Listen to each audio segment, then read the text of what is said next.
Listening to a true crime podcast can be intense. How about taking it a step further? Immersing yourself in luxury and the real world of true crime. Next year, I'll be hosting a riverboat cruise down the Rhine, departing in Amsterdam.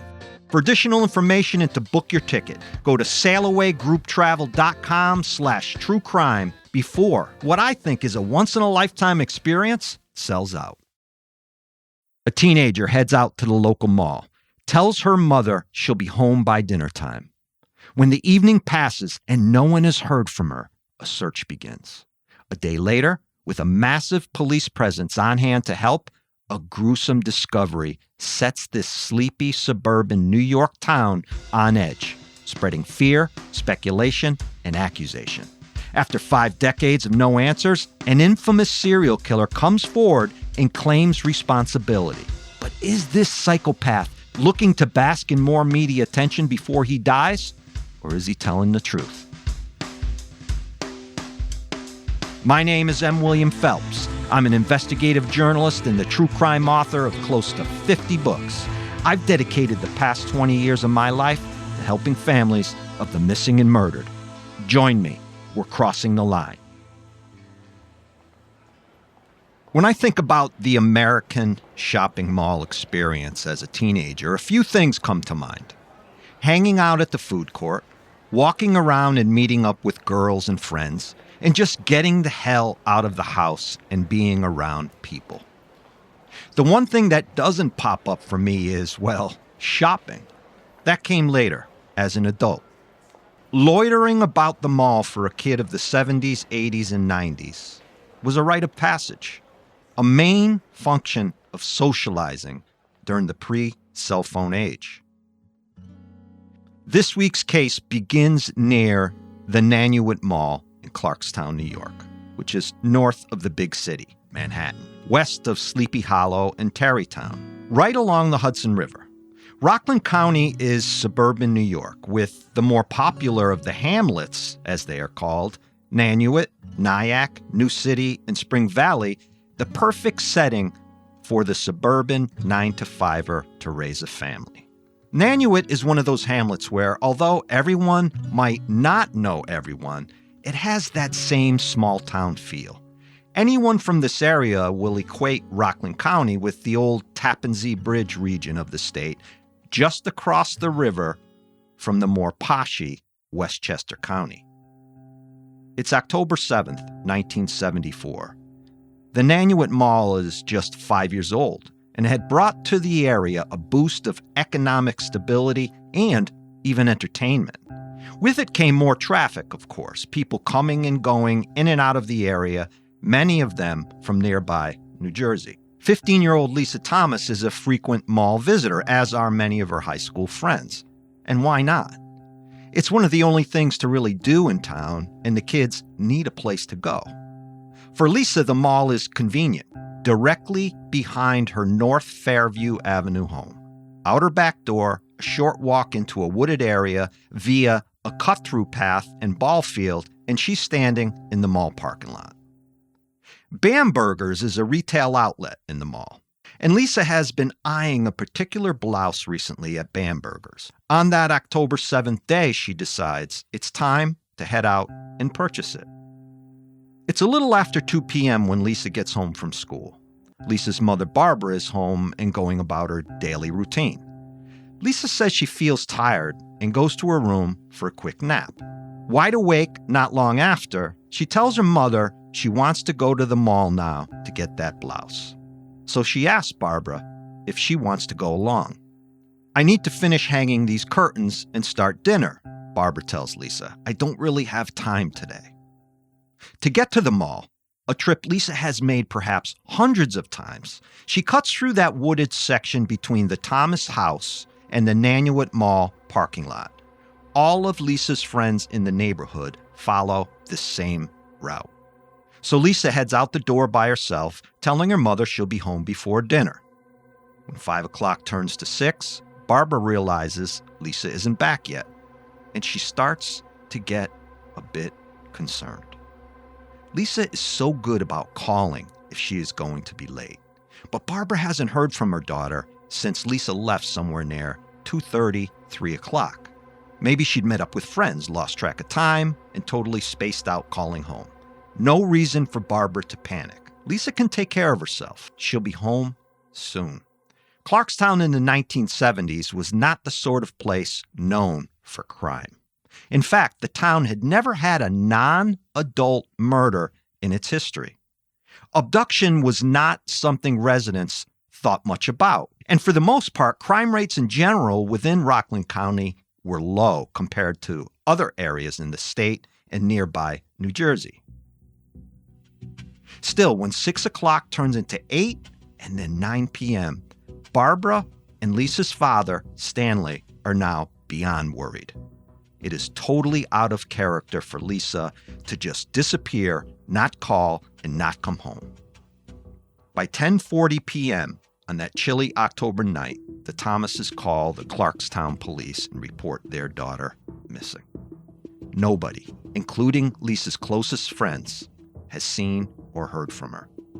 Local Clarkstown officers arrive not long after and begin with the obvious. Any one of Lisa's friends who might have crossed paths with her on that day. I saw her at the mall at 3:30, one friend tells police. That's a good place to start. It's clear that Lisa made it to the mall and was inside walking around near 3:30. But then her trail goes cold after that. An early problem for police is the amount of friends Lisa has. Everyone, it seems, loves Lisa. That is something immediately clear to the officers searching for her. The comment that stood out to me in a newspaper article from the day she went missing in 1974 was from Lisa's uncle, Jack Thomas, who said, "If Lisa had only 20 friends, things might be going faster. But she had 20 times 20 friends, and we are going to have to talk to all of them." Jack had been up all night, out searching the entire area around the mall and local neighborhoods.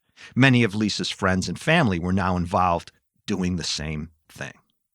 An early theory is that a group of kids who hung around those woods in back of the Thomases' house had done something to Lisa.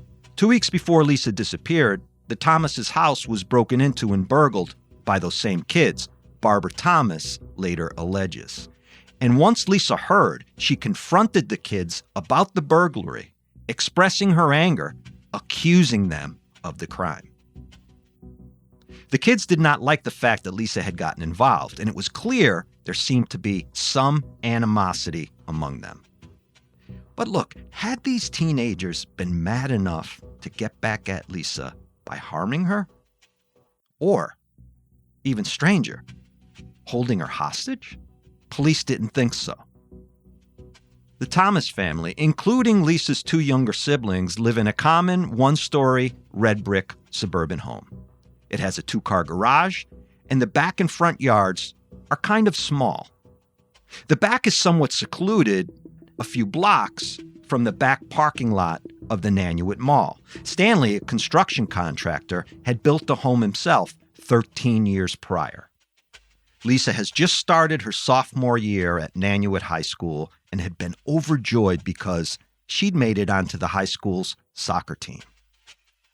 She is the best at everything, a classmate tells reporters on that day after Lisa is reported missing. This as several of her friends gather at the school talking about Lisa. One of the most popular and happiest girls at Nanuet High, another girlfriend adds.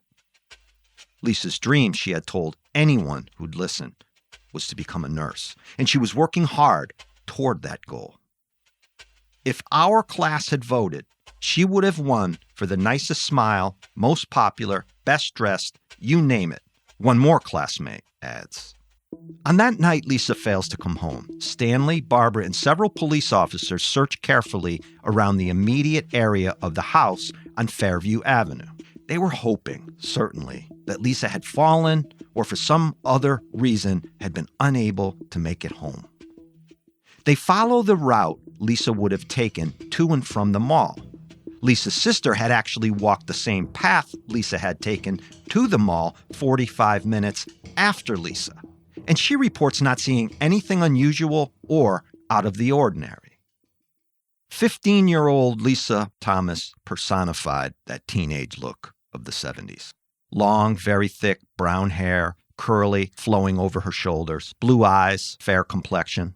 Stanley Thomas, her father, had a bit of an edge to him.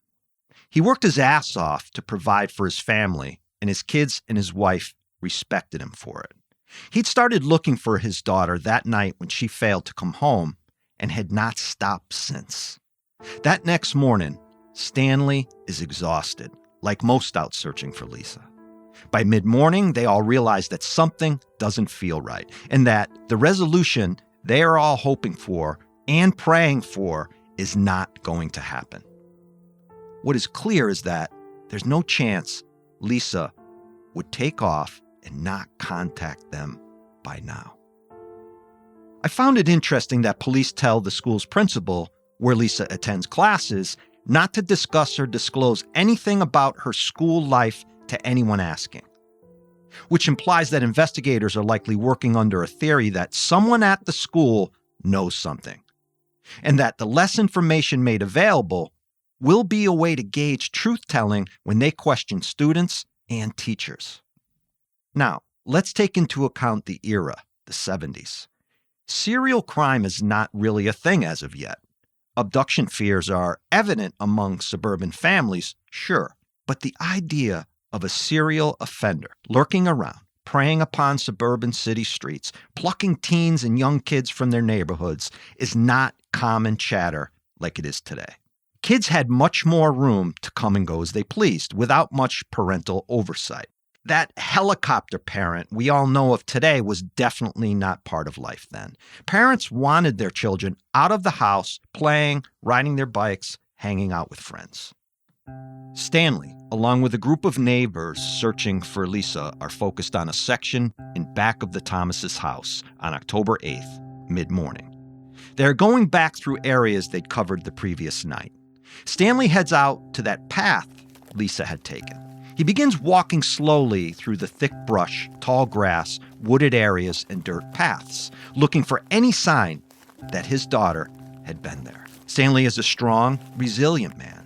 To set aside the fear and worry of finding something connected to your own daughter's disappearance and continue hour after hour shows the love this guy had for his family. He is nothing if not determined to find Lisa or a clue to her whereabouts. As Stanley is walking once again through the path Lisa would have taken in back of the Thomases' house, eyes glued to the ground, carefully scanning the area, he sees something in the tall grass that catches his eye. He is behind the mall now, in the woods, about 700 feet from his house. Stopping, looking down, Stanley must have stood motionless, frozen in not only fear, but absolute horror and devastation. Because there she is, in front of him, on the ground, face up, his oldest child, his baby. And it is immediately clear to Stanley Thomas that Lisa is dead. I have had only a few cases throughout my career where the parent of a murder victim finds their child's body.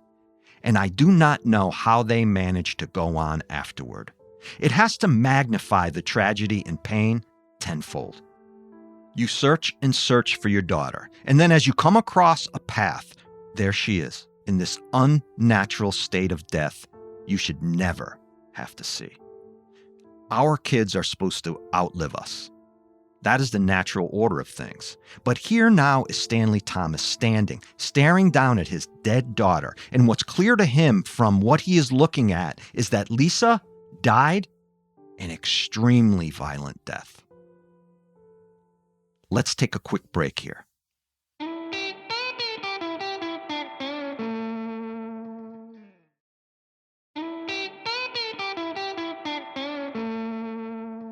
I think for many of you, like me, one of the reasons we are interested in true crime stories stems from wanting to understand the human condition. What makes people tick, either with good or evil intentions? That thought came to mind while researching this case specifically. Stanley Thomas finds his daughter's body. I mean, how significant is that? a father coming across the murdered body of his child is about as real as it gets. And it truly hits at the essence of how indelible and yet also fragile that human condition I just mentioned is. Even more so, I think, when we take a look at the condition of Lisa's body and the methodical nature of this crime scene staring back up at Stanley as he found her. I don't want to give the impression here that Lisa is found directly in back of the Thomas's house. And I say this because if she is found in or close to the Thomas's yard, he becomes a prime suspect even more so than he already is after finding her. Lisa's body is actually located in tall grass in a wooded area just off a ball field, 75 yards from the mall parking area in back of the Bambergers. She is lying face up and blindfolded with a red kerchief she had inside her purse. Her sweater and shoes have been removed. I've seen internet reports claiming that her sweater was tied around her neck and her shoes were placed methodically by the side of her head, but I cannot confirm any of that. In fact, there is not a lot of accurate factual information available in this case for some reason. A lot of the information online is conjecture, opinion, and speculation, and many of my weekly listeners know how I feel about that bullshit. It's meaningless to me unless we can back it up with facts. It's reported that nothing is missing from Lisa's pocketbook, according to most public law enforcement reports. But the bag is found torn in half. The medical examiner is quoted numerous times claiming Lisa was not sexually molested or assaulted, as we term it today. What is clear is that Lisa's murderer had a sudden outburst of volcanic rage. The medical examiner, a guy I don't reserve a lot of credibility for, suggested a hard, irregular object, such as a large rock, as a possible murder weapon. But he also said her death occurred somewhere between 5 a.m. and 7 a.m., which will turn out to be wrong. Lisa died from multiple skull fractures, the ME then says. Her nose was broken, and there were puncture wounds behind her left ear. In contrast, the Clarkstown police come out soon after and say they refuse to speculate on the cause of death. Rockland County District Attorney Robert Meehan then says Lisa was murdered between 4 and 6 p.m. the previous night, October 7th. So the working theory is that she left the mall somewhere just after 3:30 and was murdered as she walked home. That's solid police work, I think. All of it based on interviews with those who knew Lisa and a timeline they developed. Lisa had apparently run from her killer and put up a fierce struggle, Meehan tells reporters. Again, the crime scene and condition of Lisa's body seems to back this up. Speaking to the New York Times, Barbara Thomas says she and several neighbors and Stanley had searched the exact area where Lisa was found throughout the previous night. I believe, Barbara is quoted, I walked within 10 to 20 feet of my daughter's body and I didn't notice it. Remember I said earlier that Clarkstown had not had a non-adult murder in its history? That's true. Yet, going back to 1970, Rockland County recorded a dozen murder victims found within county lines. That's a lot in what is a small county of suburban homes and retail, with some industrial peppered throughout. Local politicians wrote it off as what they called an uptick in murders nationwide. But Rockland, one cop tells the media, had endured spans of 10 to 15 years without a murder. Now all of a sudden there's 12 bodies within several years? When you dig deeper into this, you see that many of the bodies can be attributed to organized crime families using Rockland County as a dumping ground for murders committed in and around Manhattan and maybe even New Jersey. So is there really a connection to speak of here to Lisa's murder? The community and Lisa's classmates are obviously devastated by this tragedy. Nobody knew what to do, where to place their grief, or the love they had for Lisa. And isn't that what grief is? We have this tremendous amount of love for a person, but then we have nowhere to put it. Investigators start by going through some of the other murders in the county just to see if there is any connection to Lisa's. And when they look, it doesn't seem they find anything, at least anything they are willing to share publicly. This murder of a popular teenager is so different and in some ways bizarre, it had everyone in law enforcement at the time scratching their heads. The only plausible answer they could come to in the short term is that it had to be someone Lisa knew, someone Lisa might have angered, or someone with a grudge. Even with no sexual assault present, they cannot take a sexual motive off the table. There doesn't need to be penetration or DNA of any type left behind for a murder to be driven by sex. Look at infamous serial killer Dennis BTK Rader.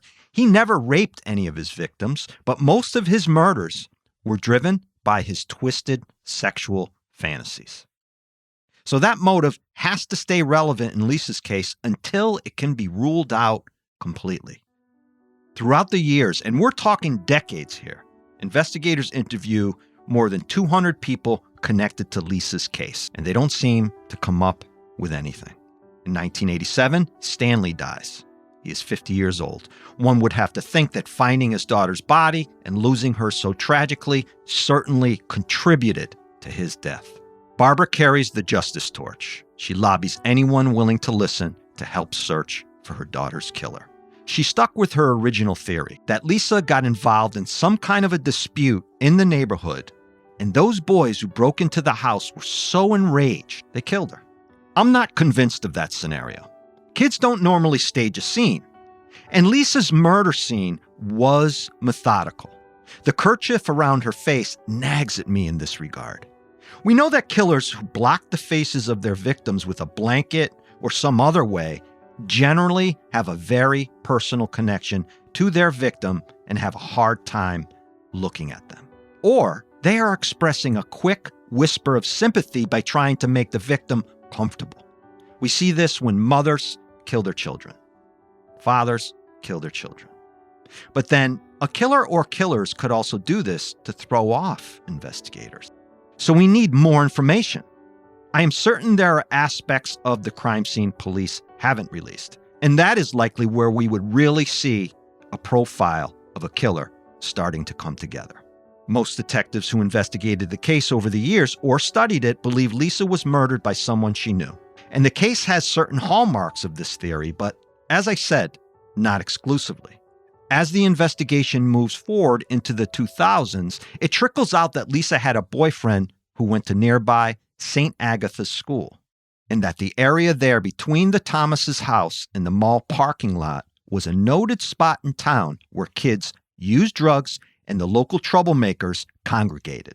So this changes things a bit, because now we have information that seems to fit with what was left behind at the crime scene.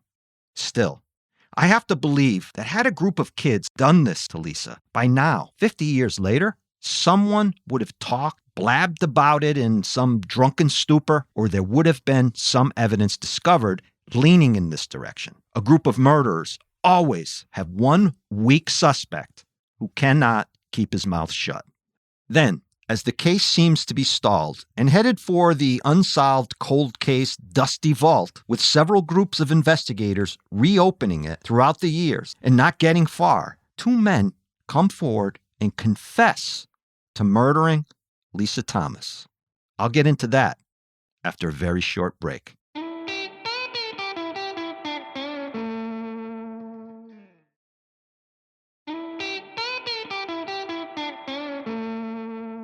Those two confessions I teased before the break were quickly ruled out and attributed to mental illness.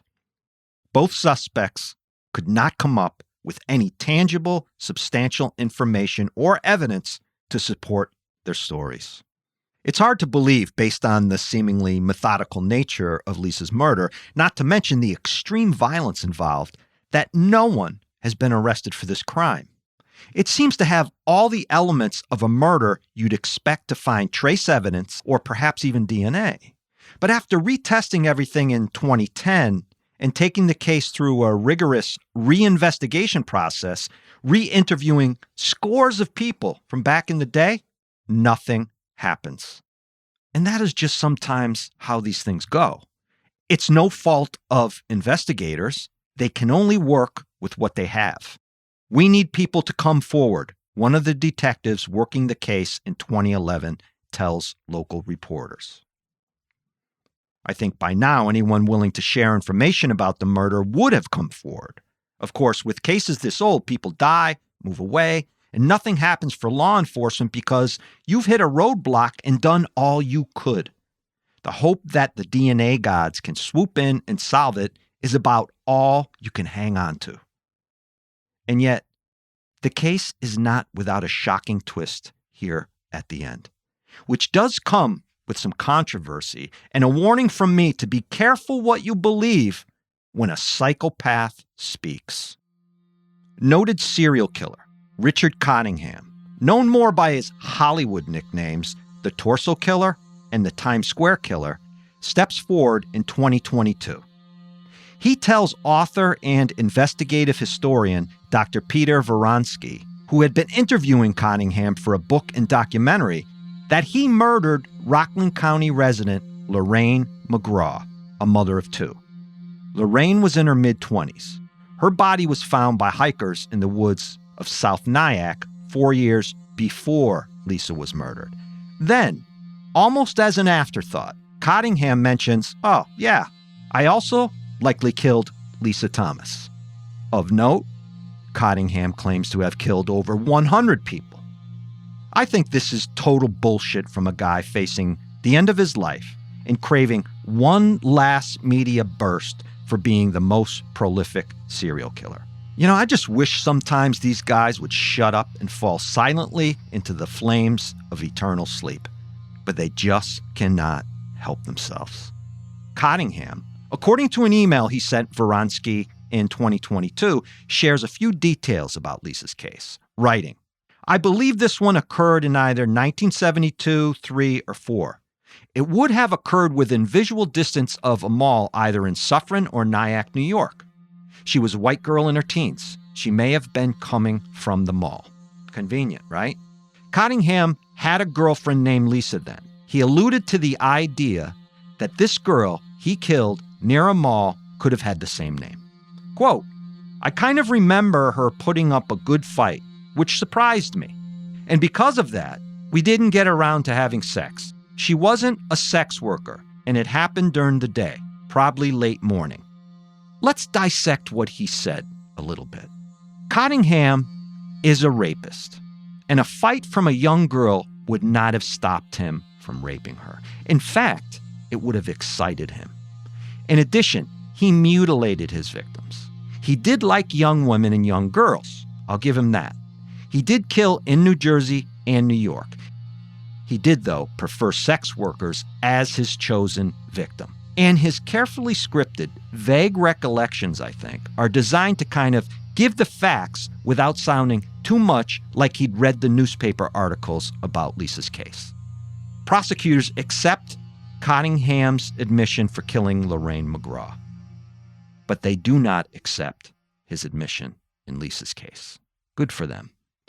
I'd like to see some forensic evidence tying Cottingham to Lisa's murder. Without it, I'm not sure we can take the word of a known pathological liar, narcissist, and psychopath. In fact, we shouldn't.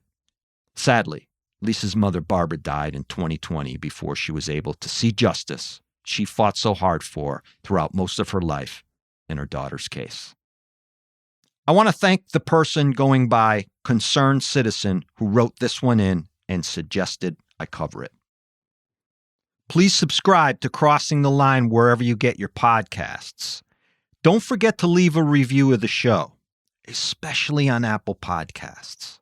I'm doing this show independently now, free from any corporate or big podcasting media company involvement, which allows me to bring you more of the content you want to hear and have asked me for. This is completely our show. Reviews and subscriptions really help. You are my public relations and social media team now, and without your help, I could not do this. And that support, I must tell you, means everything. It's incredibly humbling. And I want to thank each one of you for listening.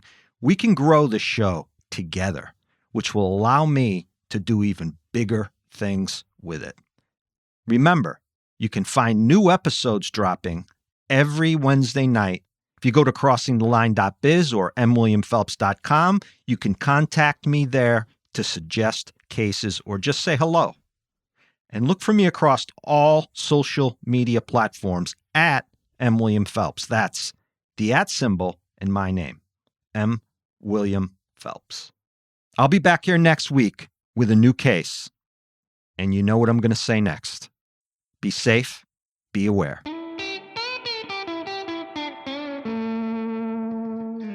Sources for today's episode include the Evening News, Associated Press report, Nanuet girl slain, October 9, 1974. New investigation of student Lisa Thomas's 1974 Nanuet slaying focuses on DNA, October 8, 2011, The Journal News by Steve Lieberman. Serial killer emails about New York Mall case by Mary Murphy, August 25, 2022, PIX 11 News. CTL is produced by M. William Phelps, LLC, written and executive produced by me, M. William Phelps. Audio mastering and mixing by Matt Russell. Original music written and performed by Thomas Mooney, Tom Phelps, and Matt Russell.